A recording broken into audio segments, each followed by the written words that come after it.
siapapun nanti pegawai yang terlibat dengan masalah narkoba ini, maka tidak ada lagi ampunan untuk dia. Saya tidak mengatakan kemunduran iman, tapi tantangan iman yang kita hadapi, dan saya pikir gereja harus mencari pola baru. Dibilang Pak Bupati, Wakil Bupati tadi kan syukur juga lah terkenal di Sutara gara-gara narkoba. Itu saya kurang setuju itu ya.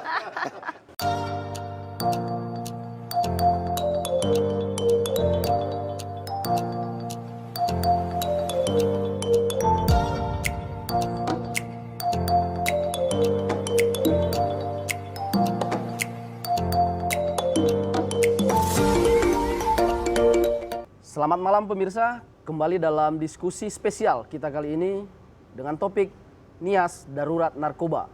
Tetap ikuti kami dalam program One Man Show di Orahu Nias Channel. Peningkatan peredaran dan penggunaan narkoba saat ini di Kepulauan Nias mengkhawatirkan masyarakat. Narkoba tidak saja hanya beredar di kalangan masyarakat biasa, tetapi narkoba saat ini sudah merajalela sampai ke jenjang bahkan yang lebih tinggi lagi.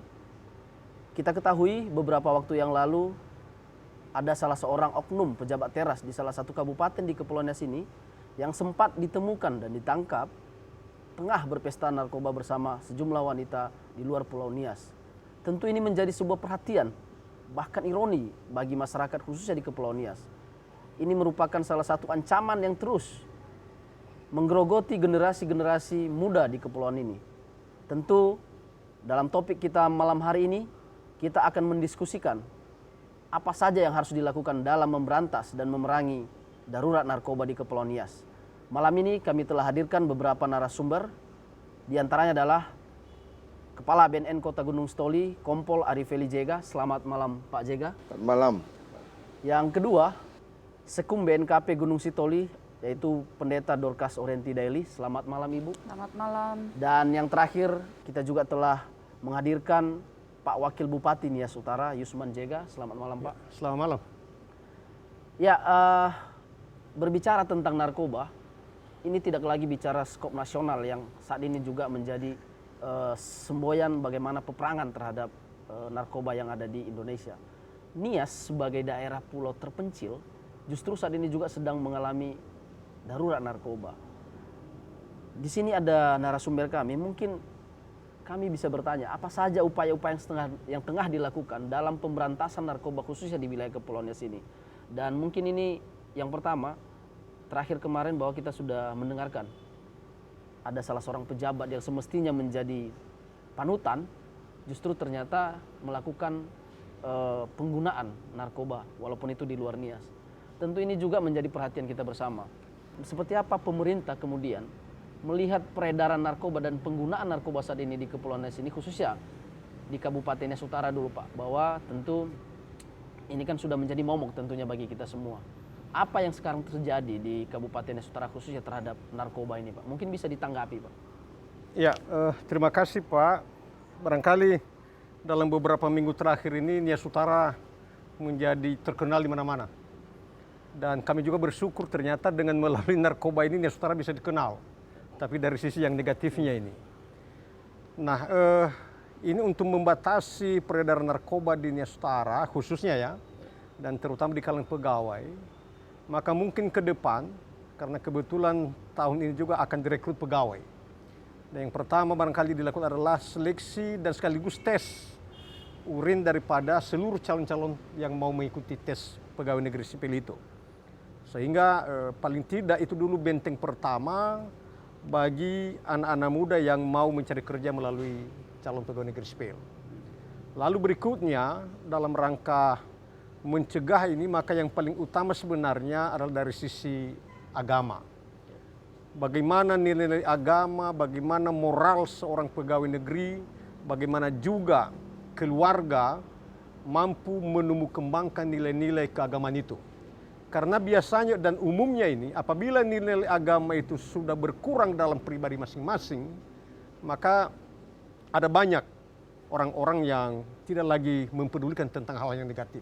Bahkan justru menjadi pelarian tentang hal seperti itu, ingin senang, ingin bebas, dan ingin merasakan sesuatu yang mungkin saja kita di Nias ini sesuatu yang baru.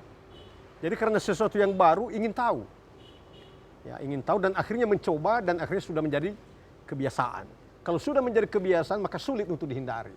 Nah, oleh sebab itu kita berharap karena kalau kita lihat dulu bahwa sumber narkoba ini tidak ada di Nias ini dulu ini. Sumbernya adalah dari luar.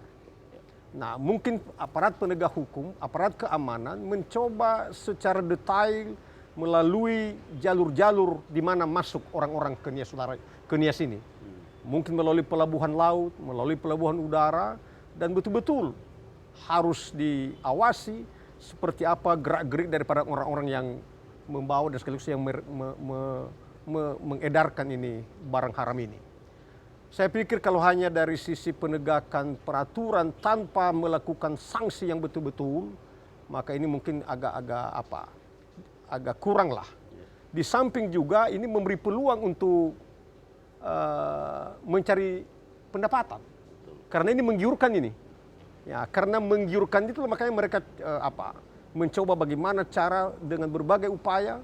Bahkan kalau kita lihat di daerah luar Nias ini ada banyak cara-cara mereka untuk menyelamatkan atau melewatkan ini peredaran ini dari penegak hukum.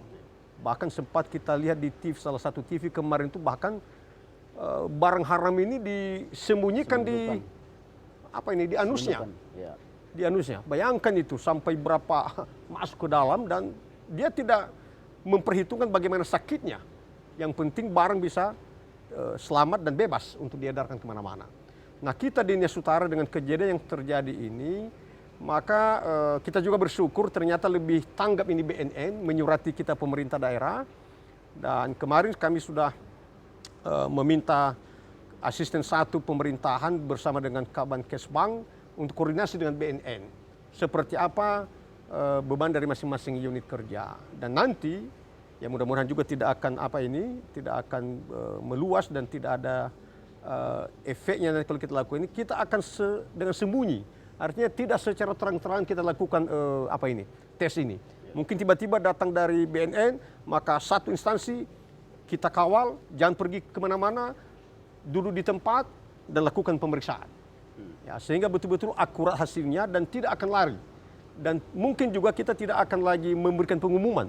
Kalau kita beri pengumuman, pasti ada banyak pegawai minta izin lah, yang sakit lah, yang keluar daerah lah, yang orang tuanya meninggal lah, segala macam.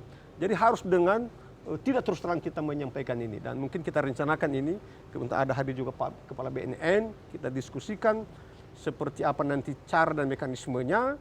Dan kita akan berupaya sedapat mungkin siapapun nanti pegawai yang terlibat dengan masalah narkoba ini, maka tidak ada lagi ampunan untuk dia. Ya, copot dan proses sesuai dengan hukum yang berlaku. Ya, kalau melihat kebijakan yang diambil ini bahwa ada sebuah penegakan disiplin tentunya bagi ASN sendiri, Pak. Ada kemungkinan nggak bagi ASN khususnya nanti di Nias Utara akan melakukan pemecatan secara langsung ketika ditemukan seperti itu, atau hanya mengikuti proses sesuai aturan yang berlaku, atau seperti apa tindakannya? Mungkin kalau sampai kepada pemecatan tentu melalui prosedur dan mekanisme. Bagaimana keterlibatan, sejauh mana dia terlibat. Tetapi kalau seperti yang terjadi kemarin ini, maka yang pertama sudah kita lakukan tindakan adalah pencopotan beliau dari jabatan sebagai sekretaris daerah. Dan kemudian kalau kita sudah mendapatkan status seperti apa, maka tentu akan kita melangkah. Dan kita akan melaporkan proses dan tahapan ini kepada pihak-pihak yang terkait. Baik kepada gubernur, kepada BKN, mungkin juga kepada KSN. Dan instansi-instansi yang terkait dengan itu. Oke. Terkait dengan pernyataan dari Pak Wabub tadi bahwa semestinya ada satu hal yang harus diingat dalam peredaran dan penggunaan narkoba ini, bahwa kita di Kepulauan yang merupakan masyarakat mayoritas Nasrani, tentu peran gereja sangat menentukan. Bagaimana iman seseorang, bagaimana orang memahami bahwa narkoba ini adalah sebuah ancaman. Tentu BNKP sebagai salah satu denominasi terbesar yang saat ini ada di Kepulauan Nias, apa saja peran-peran gereja yang sudah dilakukan dalam upaya pemberantasan narkoba ini? Mungkin Ibu Pendeta bisa jelaskan. Baik, terima kasih. Berbicara tentang narkoba ini kan bukan hanya pihak tertentu yang bekerja keras untuk mencegah, ya. Kalau dari sisi gereja dalam hal ini tentu saya menyampaikan dalam sisi BNKP, pelayanan BNKP, kita terus sebenarnya menggalangkan pencegahan, gaung pencegahan narkoba ini melalui khotbah-khotbah, ya, melalui khotbah-khotbah dan juga pembinaan remaja, pemuda, keluarga, dan sekarang memang sedang terus kita upayakan ada sebuah kurikulum yang khusus untuk hal-hal seperti ini, khususnya untuk pendidikan katekisasi sidi, ya, karena usia-usia remaja ini sebenarnya kita persiapkan untuk mengenali sebenarnya apa dampak dari penggunaan narkoba ini dan sejenisnya tentunya, ya. Kita mau gereja ini mengembalikan hakikat manusia ini yang diciptakan oleh Allah itu baik adanya, sempurna, ya. Semua agama pasti juga sama seperti pandangan kita Kristen, ya, yang mengatakan bahwa kita dilarang untuk mencemarkan, ya, mencemarkan semua kehidupan kita baik secara jasmani dan rohani. Ya, jadi itu yang dilakukan dan juga bekerja sama dengan pihak terkait, khususnya BNN, BNKP, bekerja sama mensosialisasikan, dan bahkan juga tadi sebelum kita talk show ini Ketua BNN menyampaikan sudah masuk ke gereja-gereja, kita sudah buat MOU bahwa silakan terbuka BNN untuk masuk dalam pelayanan kita di konteks BNKP, sehingga ini semua menjadi sesuatu kerjasama yang kita upayakan. Oke, saya sedikit agak melihat bahwa kalaupun kegiatan kemudian dari sisi gereja itu dijalankan, apakah ini bukan sebuah tanda bahwa ada kemunduran iman Kristen yang ada di kepulauan ini ketika masih adanya masyarakat dan warga-warga kita yang masih tersandung dengan kasus narkoba. Data dari kasus narkoba dari Januari sampai Juni ini ada 14 kasus dan 18 laki-laki yang menjadi tersangka dan 1 orang perempuan. Artinya bahwa apakah ini bukan sebuah warning bagi kita, peran gereja itu masih belum pas, sehingga kita ini masih terus cenderung untuk menyalahgunakan narkoba ini. Dan seperti tadi, kita masih tergiur dengan mungkin dari sisi hasil, ya, capaian transaksi narkoba, penjualan narkoba, kemudian apakah ini juga gereja kemudian hanya melihat sebatas bahwa ini akan menjadi sebuah alat ceramah, khotbah, tetapi tidak melihat yang lebih mendasar terhadap kondisi iman Kristen sendiri, Bu? Iya, menurut saya sebenarnya bukan persoalan kemunduran imannya, tapi mentalitas kita saat ini juga di tengah-tengah kehidupan ini, seperti tadi disinggung oleh Pak Wabub, mengatakan bahwa tipikal kita ini kan ingin mencoba. Walaupun kita ada di pulau yang dikatakan jauh dari kota besar seperti, tapi ingin mencoba, ya. Kemudian dengan IT teknologi dia tidak kenal tapi nomor bisa nyambung. Saya pikir ini tantangan untuk iman. Ya, jadi saya tidak mengatakan kemunduran iman, tapi tantangan iman yang kita hadapi, dan saya pikir gereja harus mencari pola baru untuk pelayanan dan mempersiapkan sumber daya pelayan untuk bisa mengantisipasi ini. Contoh, ya, ini ada Pak Ketua BNN, ketika sebelum masuk Fikar di BNKP tes, tes urin di BNN. Pernah itu menjadi sesuatu polemik, apa gereja kok harus dites calon pelayannya. Salah satu syarat untuk itu syarat. masuk. Dan saya pikir kita udah mulai sebenarnya, dan kita harus tegas. Ini kebutuhan saat ini dan ke depan untuk menciptakan sebuah upaya dalam tantangan iman yang tadi berbicara narkoba. Oke, Ibu Pendeta. Ini Pak Kepala BNN, ini Pak Jega ini. Tadi ada beberapa hal yang disampaikan oleh pemerintah bahwa bisnis narkoba ini sangat menjanjikan. dari sisi hasil, kemudian mungkin kenikmatan yang akan diberikan oleh para penggunanya. Dan disampaikan Ibu Pendeta juga bahwa ini adalah tantangan karena kemajuan teknologi. Apalagi Nias ini kan sangat terbuka. Dari semua akses narkoba ataupun transaksi-transaksi itu sangat dimudahkan kemudian. Bagaimana kemudian BNN melihat untuk memberantas ini? Apakah ini mudah atau memang ada hal yang lain sehingga sampai saat ini upaya untuk memberantas narkoba ini khususnya di Kepulauan Nias sangat sulit, Pak? Baik, makasih Pak Halawa. Tadi yang disampaikan bahwa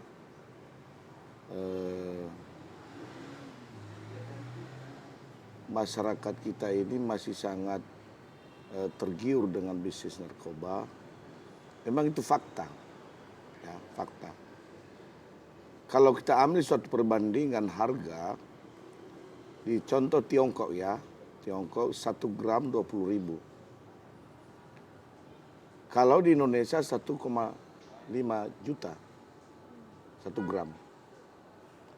Kalau sampai di Nias ini sudah 1,8 juta. Bahkan kadang-kadang 2 juta 1 gram.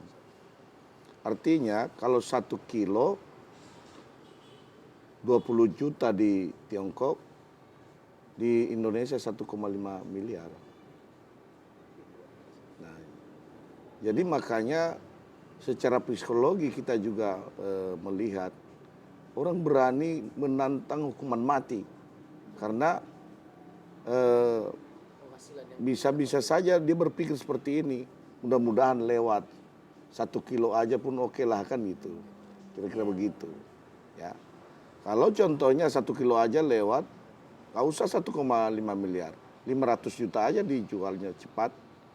Sudah lumayan kan itu. Apalagi kalau 10 kilo. Makanya akhir-akhir ini ya pengungkapan kasus itu bukan lagi hanya sedikit kalau di luar ya, di Pulau Nias ini belum. Sudah bertonton bahkan ratusan kilo ya. Itu. Nah, kemudian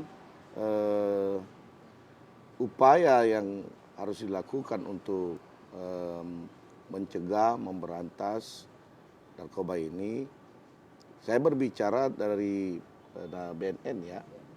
Artinya ada 3 hal yang harus dilaksanakan, itu upaya pencegahan, kemudian pemberantasan, dan penanggulangan. Pencegahan ini kita lakukan dengan melaksanakan sosialisasi, diseminasi, advokasi, kemudian kita membentuk atau melatih dalam satu kelompok misalnya di sekolah menjadi penggiat anti narkoba. Nah, itu dalam 1 tahun 90 orang kita latih itu berdasarkan program kita ya, penggiat anti narkoba di sekolah, ada juga di kelompok masyarakat. Nah, kemudian dalam pemberantasan tentu pengungkapan kasus.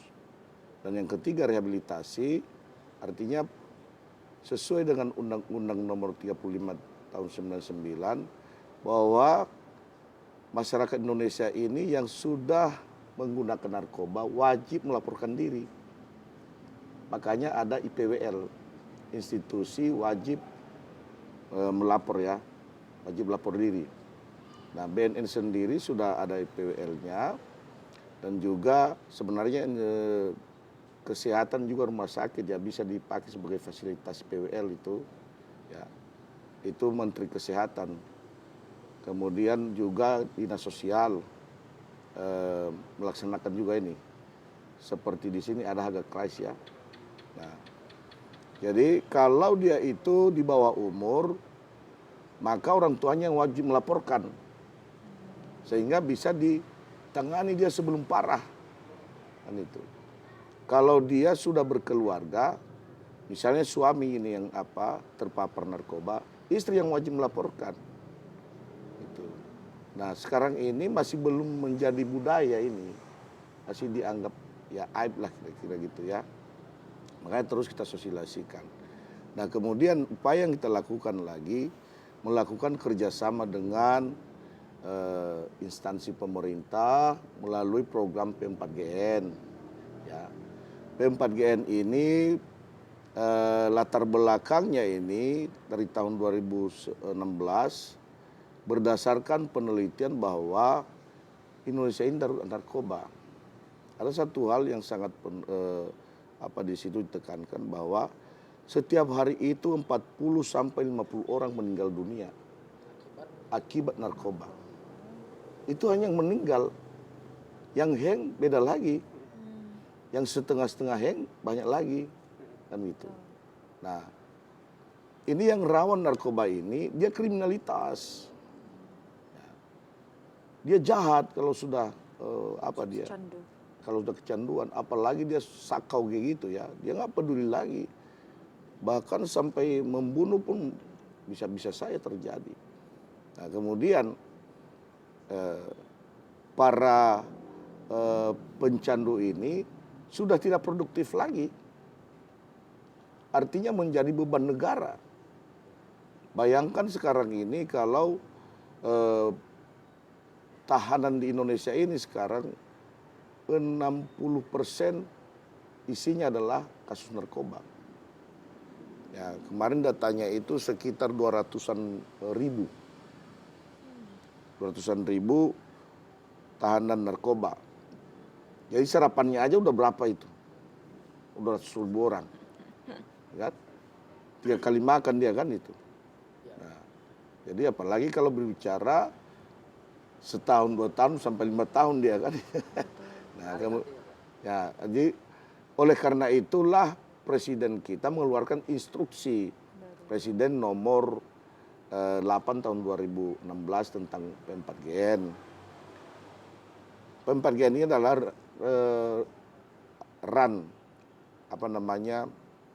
rencana aksi nasional untuk pencegahan, pemberantasan, penyalahgunaan, peredaran gelap narkotika. Nah, siapa aja pemainnya di situ? Semua instansi pemerintah, semua kelompok masyarakat, semua harus ikut dalam P4GN ini. Inilah yang katakan war on drugs, perang melawan narkoba. Artinya semua elemen bangsa ini harus punya peran untuk memberantas narkoba. Nah, dievaluasi tahun 2020 atau 2019 ini kurang maksimal pelaksanaannya. Ya. Sehingga ya marak narkoba. Padahal pada tahun 2018 itu sendiri 250 ton tangkapan BNN satu kapal. 1 kilo itu bisa menghancurkan 5.000 orang. 1 kilo. Kalau 250 ton, bayangkan itu seperti apa. Jadi bukan lagi hanya bisnis ini politik. Artinya Menghancurkan. menjajah negara sekarang bisa pakai narkoba. Kalau semua sudah bodoh, ya sudah hang semua, ya siapa yang ngurus negara ini? Contohnya Sesuai dengan pernyataan seperti itu. Apakah benar dengan peredaran narkoba saat ini, Nias itu merupakan salah satu tujuan pasar narkoba yang paling subur bagi para pemasok narkoba saat ini di Kepulauan Nias? Dari harga yang Bapak sampaikan tadi dan melihat peredarannya ini cukup baik pasar yang ada di Kepulauan Nias. Dan kemudian apakah BNN sudah melihat ini jaringan siapa yang masuk ke Nias ini dari sisi pasokan narkoba dan jenis narkoba apa saja yang saat ini sudah beredar di Kepulauan Nias? ya. Kalau dikatakan pasar paling subur sih, saya sih juga mengatakan seperti itu ya. Karena bukan gampang masuk ke Nias ini. Oke. Ya, karena di bandara sudah ada petugas, pelabuhan juga ada petugas. Ya walaupun ada juga yang lewat. Kenapa? Karena Nias ini kan keliling pintu. Ya, tidak lewat dia pelabuhan ini, pelabuhan angin atau bandara, pelabuhan tikus melalui kapal-kapal nelayan kan itu. Nah jadi bukan berarti tidak ada, di Nias ini ada banyak narkoba berdasarkan data kita berbicara. Ya, artinya tangkapan Polres juga memang sampai hari ini untuk tahun ini aja udah 14 kasus ya. Nah kita juga sudah 2 kasus, ya 2 kasus. Memang kita tidak fokus ke pemberantasan, kita fokus ke pencegahan. Ya, jadi saya lanjutkan dulu tadi ya. Maka tahun 2020 karena kurang maksimal tadi pelaksanaan P4GN ini, 2020 keluar lagi Instruksi Presiden nomor 2 tahun 2020 tentang Rencana Aksi Nasional ya P4GN pencegahan. Ini periodenya 2020 sampai 2024. Ya. Jadi karena itulah maka pemerintah provinsi, kabupaten, kota membentuk yang namanya tim terpadu. Tim terpadu P4GN. Nah, tim inilah nanti yang akan juga bekerja sama dengan BNN untuk melakukan aksi ya, mencegah memberantas narkotika. Nah, berdasarkan evaluasi daerah yang paling banyak sekarang mengkonsumsi narkoba Sumatera Utara. Ya, juara satunya Sumatera Utara. Dibilang Pak Bupati, Wakil Bupati tadi kan syukur juga lah terkenal di Utara gara-gara narkoba. Itu saya kurang setuju itu ya. Kurang setuju juga itu ya. Nah karena itu bulan Mei kemarin Pak Gubernur mengeluarkan instruksi supaya semua kabupaten kota, pemerintah kabupaten kota melaksanakan P4GN. Ya, aksinya itu harus nyata kan itu. Nah, oleh karena itu juga bulan Mei kemarin kami undanglah bapak-bapak sekda ke Kemenkesbang dan kabit-kabitnya membicarakan pelaksanaan P4GN karena ini akan dievaluasi per semester. Ini udah bulan 6 kan itu. Nah, dan memang pada bulan kemarin itu yang datang hanya Sekda Nias Selatan. Nah, Nias Selatan, tapi sudah berkomitmen kemarin itu bahwa kita akan melaksanakan upaya-upaya pencegahan dan pemberantasan narkoba di Kepulauan Nias ini. Jadi seperti katakan Sandi sama Ibu Sekum bahwa ini tidak bisa menjadi beban satu orang saja, instansi saja. Ini kerjasama kita semua. Ya, mungkin kembali ke pertanyaan saya tadi, Pak. Artinya bahwa Nias itu kan menjadi salah satu tujuan pasar tentunya. Melihat bahwa dari hasil transaksi narkoba itu yang sangat menggiurkan. Kedua, dan dari pengalaman bahkan kasus-kasus yang muncul, peredaran narkoba ini tentunya kan bukan orang-orang biasa tentunya yang terlibat. Karena ini bicara akses kemudian. Nah, seperti apa BNN melihat ini? Dan apa jenis-jenis narkoba yang saat ini juga sudah beredar di Kepulauan Nias ini? Agar nanti masyarakat dan kita yang ada di sini memahami, ternyata di sekeliling kita ternyata ada narkoba jenis ini. Dan ini juga biar masyarakat mendengar informasinya seperti apa. Ya tentu kita bicara fakta lagi ya. Yang memang sudah terungkap di Nias ini, sabu-sabu, kemudian ekstasi, kemudian ganja. Ya. Jadi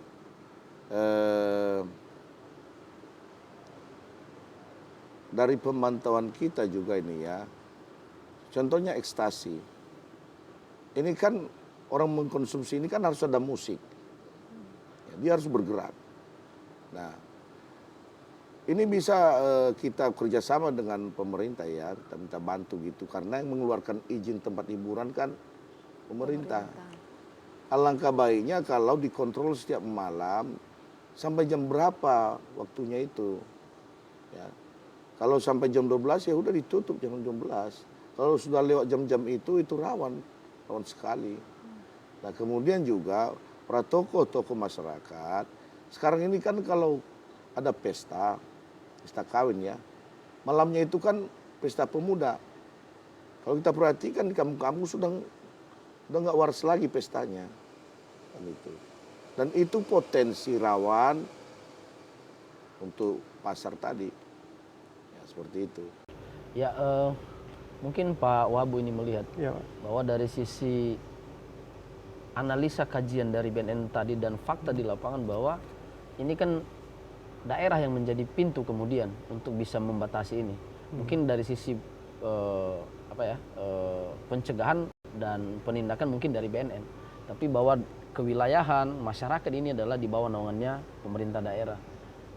Seperti apa pemerintah kemudian melihat ancaman-ancaman yang ada ini sehingga sinergisitas dengan aparat-aparat yang lain ini kemudian terjadi kesamaan persepsi dalam pencegahan ini? Ya, baik, terima kasih Pak. Jadi kita dulu harus memetakan wilayah ini. Ya, harus kita memetakan wilayah. Seperti yang semakin Pak Kepala BNN tadi, ada jalan-jalan tikus. Nah, mungkin di daerah Nias Utara rawan sekali, banyak sekali jalan-jalan tikus, banyak sekali. Nah, sehingga itu perlu ditertibkan dan ditingkatkan pengawasan. Mungkin peran-peran dari Polri TNI yang bertugas di tingkat kecamatan dan desa perlu diberdayakan bersama-sama dengan masyarakat sekitar. Ya, perlu diperhatikan. Biasanya itu kan ada jam-jam tertentu ini mereka ini bermain-main ini. Ya pasti itu. Ya mereka merasa oh ini sudah waktunya semua orang tertidur pulas baru mereka lewat. Nah oleh sebab itu maka perlu diaktifkan ini ronda-ronda malam lagi ini. Ya siskamling. Siskamling perlu diaktifkan dan peran daripada tokoh memberikan pemahaman ya perlu ditingkatkan ini.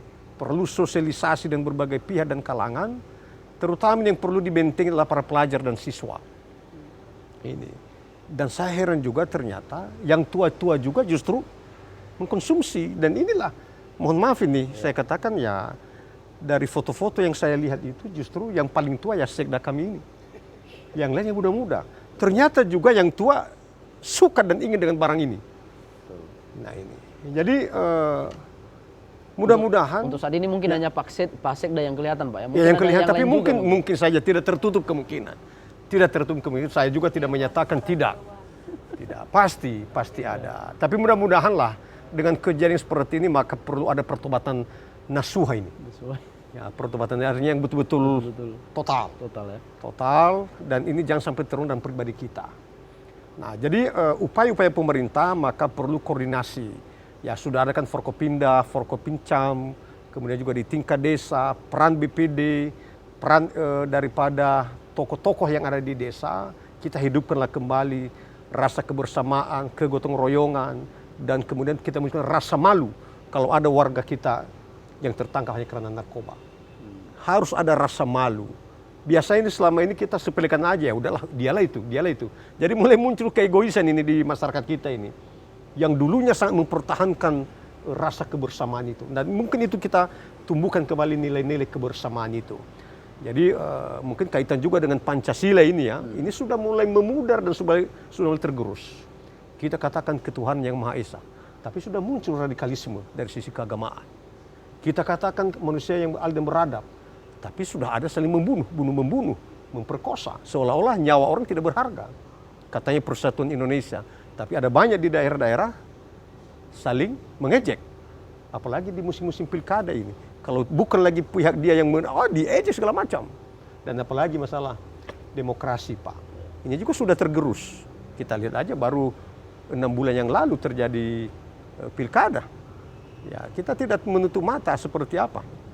Ya, tapi mudah-mudahan kami menang ini bukan karena sesuatu dalam tanda kutip apa ya, tapi karena memang pilihan rakyat. Oke. Itu. Nah, melihat kondisi yang disampaikan tadi Pak, bahwa sejauh ini BNN mungkin akan melakukan tindakan pemberantasan. Tapi selama kebijakan dari pemerintah juga tidak mendukung dari apa yang dilakukan oleh BNN seperti tadi, ada keinginan oleh pemerintah Kabupaten Nias Utara, setiap ASN yang melakukan perjalanan dinas luar, melakukan tes urin. Nah, tentu ini kan butuh yang namanya kos di sana. Kenapa? Ada alat yang dipergunakan, ada sistem yang harus dibangun. Seperti apa pemerintah Kabupaten Nias Utara memulai? Karena kebetulan Nias Utara yang duluan muncul masalah ini, tentu sudah berpikir apa yang harus dilakukan. Tentunya tadi Pak Kepala BNN mengatakan bahwa ketika tes urin maka ada sebuah perangkat atau beberapa hal yang harus dipersiapkan. Dan ini mungkin di BNN tidak ada. Seperti apa melihatnya? Baik Pak, jadi mungkin perlu terus terang aja tidak terpikir dalam penganggaran ini. Kita tidak pernah berpikir bahwa akan terjadi malapetaka yang seperti ini. Jadi mungkin mumpung beberapa bulan ke depan akan ada pembahasan anggaran untuk 2022, maka perlu kita duduk bersama dengan pihak DPR. Ya, ini dalam arti tanggung jawab bersama. Ya, tanggung jawab bersama, udahlah apa boleh buat, kita sisihkan dulu anggaran untuk pembangunan fisik, mari kita dulu bangun kembali mental daripada masyarakat Ini semua baiknya untuk semua kabupaten kota ya, bukan Ya, hanya semuanya Nestara ya. seperti itu, ya. Harapannya seperti Ya, itu. harapan Ya. kita seperti itu. Makanya saya sangat berterima kasih dengan adanya surat dari BNN, dan sebenarnya saya sudah tindak lanjuti untuk memerintahkan kepala Kesbang untuk berkoordinasi dengan BNN, kapan dilaksanakan, berapa beban anggaran yang harus kita siapkan, dan kemudian metode seperti apa dan sistem seperti apa yang mau kita lakukan untuk pelaksanaan ini. Jadi kalau sudah diumumkan, ya yakinlah tidak akan terjadi, dan kita pasti tidak akan dapat hasilnya. Kita kan ingin memperoleh persentase seberapa orang ini yang sudah terlibat, dengan terutama para pegawainya. Dan kemudian perlu rutinitas untuk melakukan pertemuan-pertemuan ini, baik di tingkat kabupaten, kecamatan, dan desa secara rutin. Nah, saya pikir untuk melakukan tes urin ini kan tentu tidak, mungkin ada tenggang waktunya ini. Apakah sekali 6 bulan atau sekali setahun, sehingga tidak terlalu memberatkan anggaran. Tapi kalau misalnya sekali berangkat tes, ya sama aja dengan antigen kan, bahaya juga kita. Ya, tapi mungkin ada tenggang waktu untuk melakukan itu. Kalau peran gereja sendiri atau para rohaniawan dalam membangun mental pemerintah dengan gereja saat ini seperti apa? Ya, tentu kita harus berkolaborasi ini dan harus bersinergi. Kita berikan dukungan kepada tokoh-tokoh agama kita, para hamba-hamba Tuhan, para pendeta, para ustadz dan ustazah. Ya, silakan ke masjid, ke gereja, dan kita dukung. Ya, kita dukung untuk itu. Tentu kalau masalah topik narkoba, maka mungkin perlu satu bahan yang menjadi topik sehingga tidak lari-lari pemahaman. Ya, tidak lari-lari. Sehingga kalau misalnya pendetanya sarjana teologi, maka dia fokus dengan masalah bagaimana hubungan dengan Tuhan. Kalau juga pendetanya ada sarjana pendidikan kan, barangkali dia nanti lebih berorientasi kepada masalah pendidikan keguruannya. Dan apalagi ada juga pendeta masalah ekonomi, ya tentu dia kali-kali masalah ekonomi. Nah ini kan, jadi harus tentu harus ada bahan yang sama. Terlepas nanti bagaimana cara menyampaikan, tapi yang penting materi yang sebenarnya adalah tujuannya memberantas narkoba itu. Oke, Ibu Pendeta, melihat dari polemik yang sudah terjadi dan bagaimana kemudian sinergisitas antara pemerintah, BNN, dan para rohaniawan dalam membangun kemudian mental dan moralitas masyarakat terkait dengan pemberantasan narkoba, ada nggak di dalam ayat-ayat Alkitab sendiri yang mengatakan bahwa narkoba ini juga itu dilarang, sehingga itu menjadi sebuah momok bagi masyarakat kita, khususnya yang mayoritas ini tidak bicara seperti yang disampaikan tadi, ini ketertarikan karena bisnis, karena persoalan kemiskinan, karena persoalan yang lain. Tetapi ketika masyarakat kita itu kuat di dalam imannya sendiri, di dalam agama yang dia peluk sendiri, apa yang menjadi juga bahan sosialisasi dari para rohaniawan terkait dengan pemberantasan narkoba sesuai dengan nats Alkitab gitu. Apa ada nggak seperti itu? Ya, kalau secara letterleh narkoba dan sebagainya dalam Alkitab memang tidak tertulis ya. Tetapi kan ada ayat Alkitab yang menyatakan bahwa di dalam 1 Korintus pasal 7 ayat 1 itu dikatakan, marilah kita mencegah untuk pencemaran jasmani, tubuh jasmani dan rohani, ya.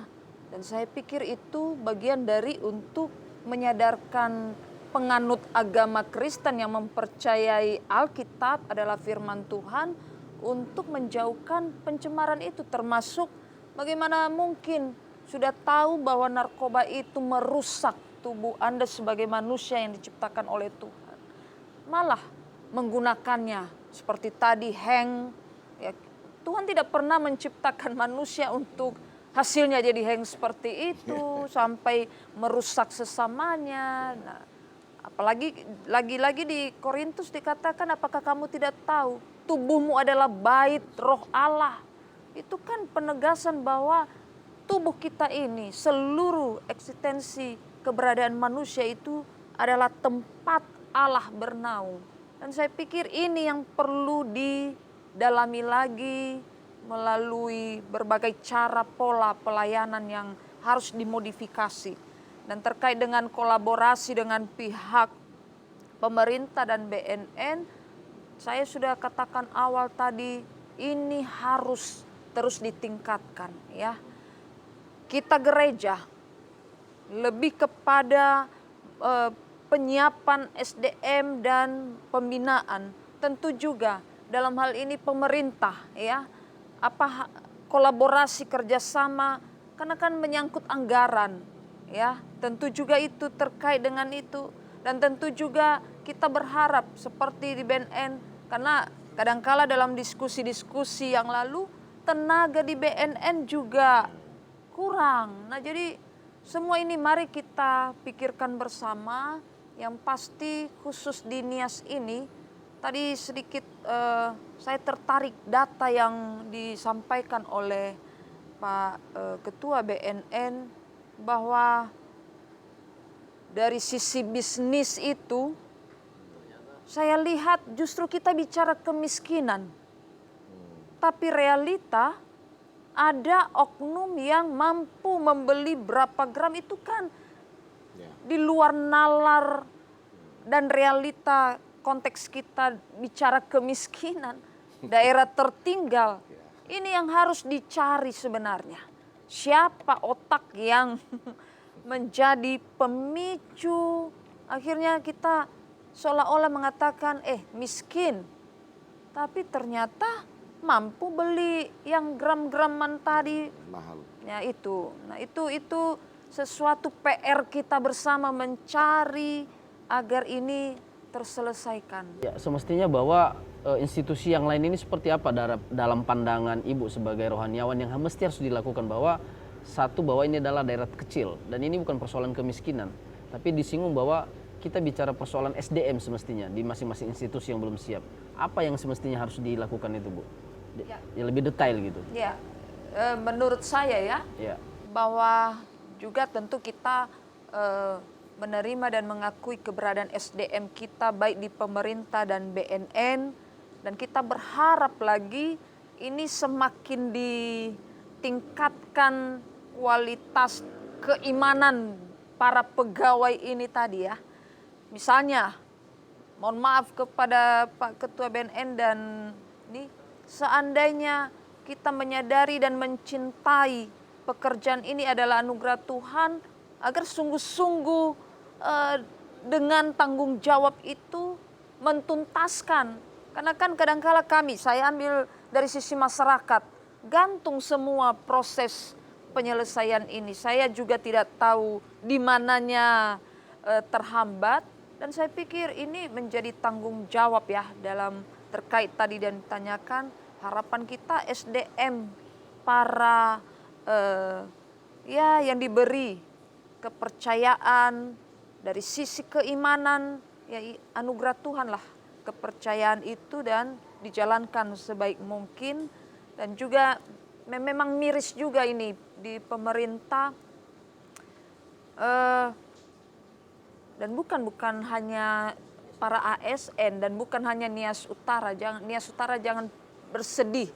Sebenarnya masyarakat banyak sebenarnya berbicara. Saya mewakili masyarakat lah, karena gereja ini bagian dari masyarakat. Banyak sebenarnya mendengar informasi ya, oknum ini, maaf, bukan para dewan yang lalu-lalu kasus-kasus itu juga, tapi hilang saja. Dan saya setuju kalau mohon maaf kepada oknum ya yang sudah terviral itu, budaya malu kita itu sekarang sudah terkikis. Dan saya pikir dengan adanya medsos ini cara untuk mau menelanjangkan dalam tanda petik orang Nias yang dulu menjaga nilai-nilai budaya, kehormatan, moral, adat, sekarang sudah pudar. Jadi saya harap baik BNN maupun pemerintah, kalau ada Polri, jika menemukan siapapun, anak siapapun, pejabat siapapun, viralkan. Ya, viralkan. biarlah sanksi sosial itu yang menjadi warning terhadap hal-hal yang kita hadapi ini. Karena saya pikir sepanjang kita bungkus, sepanjang biarlah selesai saja secara kekeluargaan. Saya bukan bernubuat, capek pun kita tidak akan selesai. Ya, karena kan kita mau menyelamatkan Nias ini, generasi berikut ya. Dan kalau dikatakan tadi istilah aib, saya pikir juga dari sisi kami pelayan, karena kurang informasi juga ini. Kadangkala pernah saya juga diberi informasi, ada takut pendetanya melayani oknum yang dalam tanda petik pemakai. Makanya saya katakan coba koordinasi dengan BNN, mungkin bisa didampingi bagaimana cara. Saya pikir ini yang perlu kita teruskan ke depan. Di sini ada Pak Ketua BNN, ya, sehingga kita bisa mencegah dan sekaligus juga menangani bersama kasus-kasus yang ada. Warga jemaat kita sekarang ada yang saat ini dalam proses seperti itu, dan pendeta, vikar, ada juga ketakutannya dan ketidaktahuan bagaimana melayani kasus-kasus seperti ini. Ya, Oke, terima kasih Bu. Mungkin dari Pak Kepala BNN ini, dari beberapa yang sudah disampaikan kan tentunya ini juga bukan hanya menjadi persoalan BNN sendiri. Mungkin kesulitan-kesulitan yang dihadapi dalam pemberantasan ini sehingga nanti elemen-elemen yang lain bisa ikut mendukung. Baik pemerintah, bahwa sudah dikatakan tadi bagaimana juga mereka mulai memikirkan penganggaran-penganggaran untuk memberantas, seperti bagaimana alat-alat tes urin kemudian itu disupport oleh pemerintah sehingga BNN bisa menjalankannya. Dan mungkin dari sisi para rohaniawan juga bagaimana ketika ada para korban atau para pelaku-pelaku ini kemudian yang butuh pelayanan, tentu harus ada koordinasi. Nah, kesulitan-kesulitan yang dihadapi BNN sekarang dalam pemberantasan ini apa saja Pak? Dan dimulai dari mana agar upaya ini kemudian bisa disinkronkan untuk bisa dikerjakan secara bersama-sama? Ya, saya ingin menyampaikan dulu bahwa selama ini kita sudah melakukan kerjasama ya dengan instansi-instansi pemerintah. Kita berbicara rapat gitu, termasuk juga dengan gereja. Bahkan sampai kita buat MOU sehingga bisa kita melaksanakan paling tidak sosialisasi lah gitu ya. Kemudian yang 2021 ini kita juga mengunjungi toko-toko ya, misalnya MUI juga, semua kita ingin supaya terlaksana tadi apa yang menjadi pesan dari Impres atau Instruksi Presiden, bahwa semua pihak harus punya peran untuk mencegah, memberantas narkotika ini. Nah, kesulitan yang kami hadapi selama ini, selama saya di BNN itu, ya, perintah dari Impres, Instruksi Presiden itu bahwa semua ASN wajib di tes urin secara berkala, paling tidak 2 kali setahun. Nah, jadi cuman mungkin karena masalah anggaran juga seperti disampaikan Pak Wakil tadi, sampai saat ini belum pernah ada yang mengadakan, kecuali Nias Selatan ya. Nias Selatan pernah mengadakan untuk 1000 ASN tahun 2019. Bukan saya permalukan ini ya, bukan. Tapi kita berharap bahwa bisa nanti ke depan bisa terlaksana ini, karena jangan sampai nanti ada korban yang lebih banyak lagi nanti. Ini sekda, nanti kalau kadis-kadisnya juga ngikut, ya kan? Sudah semakin parah udah. Nah, kalau juga yang lain-lainnya ikut nanti. Nah, jadi koordinasi kami yang bulan Mei kemarin sudah berkomitmen bahwa akan melaksanakan. Ya, cuman keluhan-keluhan kemarin waktu sampaikan itu, ya sepertinya bukan prioritas pemberantas narkoba ini. Tapi saya ingin katakan bahwa narkoba ini masalahnya akan berkepanjangan dibanding COVID. COVID kena mati, nggak ada beban. Kalau narkoba, ya saya sudah melihat bagaimana dalam keluarga ya, ketika satu orang anaknya kena narkoba, itu pusing 7 keliling keluar orang tuanya itu. Karena ada banyak kita ada rehab gitu ya. Ya. Jadi ceritanya panjang gitulah. Dan bisa mempengaruhi orang lain. Beban pikiran gitu ya. Bisa malah ada yang sampai meninggal lah orang tuanya. Gara-gara dia tidak sanggup terima kondisi anaknya yang terpapar narkoba gitu. Nah, jadi kita berharap bahwa semua bisa melihat ini sehingga tergugah hati untuk ada sesuatu yang harus dilakukan, dan sudah ada juga patokannya dari rencana aksi nasional. Nah, yang kedua kita harapkan bahwa Dinas Pendidikan dapat memasukkan materi bahaya narkoba ke sekolah. Ini dari pusat sebenarnya sudah ada MOU antara Kepala BNN dengan Menteri Pendidikan. Ya, kita berharap di bawah ini jalan gitu. Ya. Kemudian desa juga, desa bersinar. Di Kota Gunung Sitoli ini sudah 3 kita deklarasikan sebagai kota desa bersinar. Di situ sudah kita latih 10 orang penggiat anti narkobanya. Itu dalam rangka apa itu? Desa bersinar itu di Bapak? Itu juga pencegahan narkoba. Salah satu bentuk pencegahan ya, memperkuat desa ya. Memperkuat Programnya desa. Desa Bersinar. Iya. Nanti ada program kita juga menguatkan keluarga. Nah, tapi artinya keterbatasan tenaga kita ya tidak mungkin semua keluarga. Itu kita uji petik aja mana kira-kira yang apa kan. Nah, jadi itu upaya-upaya yang kita laksanakan selama ini. Dan kesulitan kita itu ya tentu kita berharap bahwa misalnya kantor kami aja masih nyewa. Kan itu. Dan ketika kita melakukan penangkapan, selnya nggak ada. Ya. Itu sama aja kita bertindak, kemudian nggak bisa berbuat apa-apa Pak ya. Lalu sama siapa kami mengulurkan tangan ini? Memohon supaya kami diperhatikan. Pelaksana tugas negara ini kan itu. Dari sisi personil sendiri gimana Pak? Polisinya cuma 2 orang. 2 orang untuk melayani berapa kabupaten dan berapa ribu masyarakat? Seluruh Pulau Nias.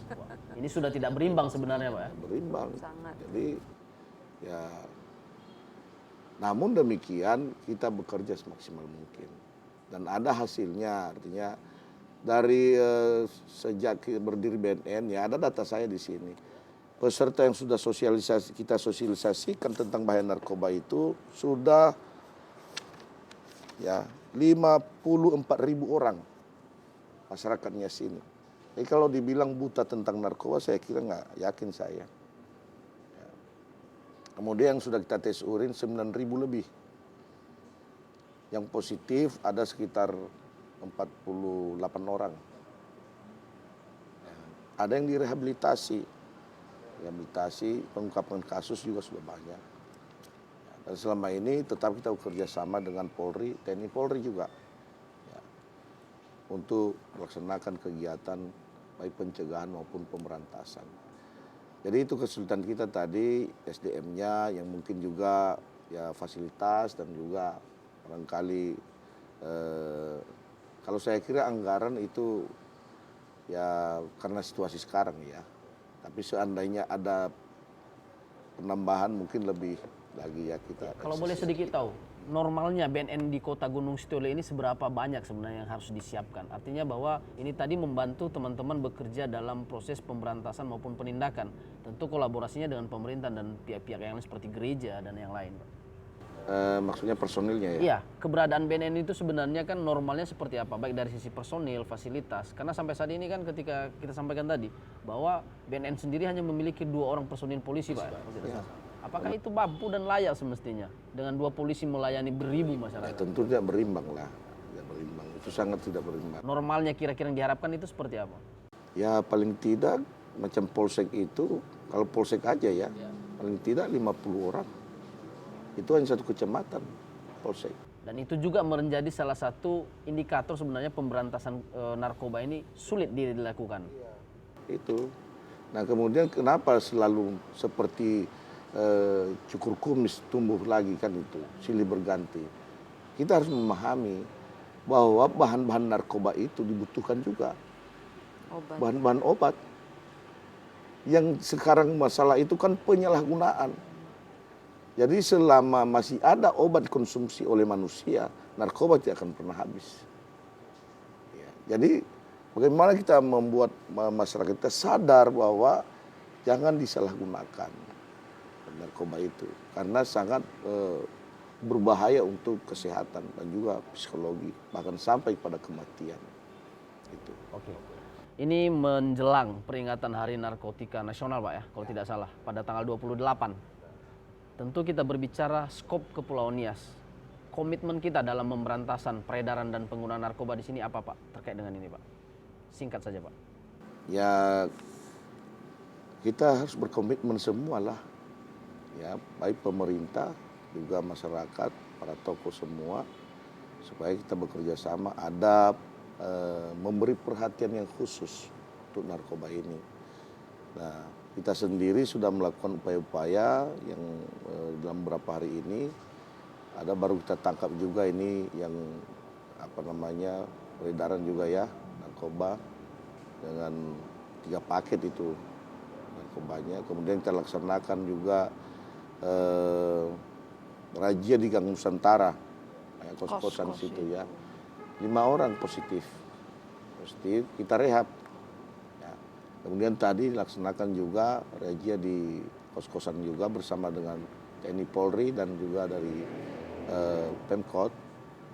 Dari hasil tes urin tadi tidak ada yang positif. Nah, artinya semua berkomitmen, termasuk juga yang punya usaha tempat hiburan, ya tolong dipatuhilah peraturan kan gitu.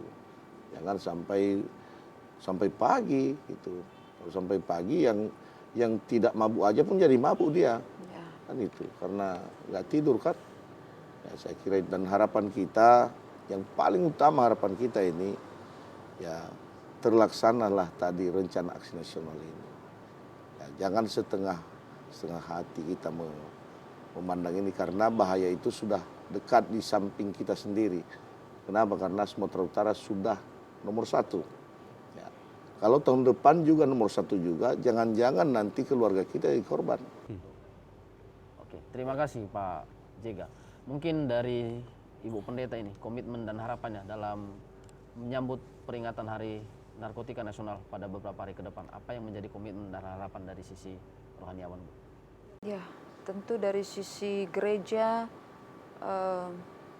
tetap berkomitmen untuk meneruskan program-program pencegahan dan penanganan penyalahgunaan narkoba ini, dan tentu juga dalam konteks internal gereja terus memodifikasi, memperbaharui pola pelayanan demi menyelamatkan kehidupan yang menjadi tanggung jawab yang diberikan Tuhan kepada kita. Oke, terima kasih Ibu. Mungkin terakhir Pak Wabu. Ya. Komitmen dan harapannya pemerintah daerah dalam pemberantasan maupun penyalahgunaan narkoba, Pak. Ya, baik.